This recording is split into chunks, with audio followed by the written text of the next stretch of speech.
নির্বাচিত সংসদ ছাড়া সংবিধান পরিবর্তন টেকসই হবে না।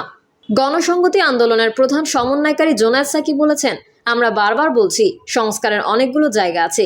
কিছু নির্বাচনের আগেই নির্বাহী আদেশে সংস্কার করা সম্ভব, আবার অনেকগুলো সংস্কারের প্রশ্নে যেগুলো সাংবিধানিক ও মৌলিক অবকাঠামোগত, এগুলো আসলে নির্বাচিত জনপ্রতিনিধিদের করতে হবে।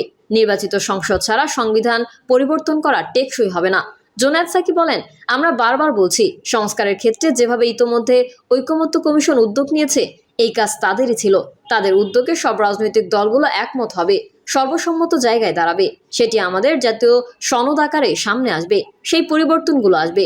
আর যেসব জায়গায় অনৈক্য আছে, দ্বিমত আছে, সেই সংস্কারগুলো রাজনৈতিক দলগুলো অধিকতর জনমত গঠন করবে।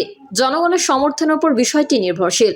সংকীর্ণ স্বার্থে সংস্কার ও নির্বাচনকে মুখোমুখি করা হচ্ছে বলে মনে করেন জোনায়েদ সাকি। তিনি বলেন, সংস্কার যেহেতু আমাদের লক্ষ্য হিসেবে স্থির হয়েছে এবং সংবিধানের অনেক মৌলিক সংস্কার করতে হবে, সেই কারণে আগামী জাতীয় সংসদ নির্বাচন হতে হবে সংবিধান সংস্কার পরিষদের নির্বাচন, যেখানে সংস্কারটা হবে জনগণের ম্যান্ডেট নিয়ে। একই সঙ্গে এই সংসদ সরকারও গঠন করবে, তবেই সংস্কার অভিপ্রায় হিসেবে টেকসই হবে।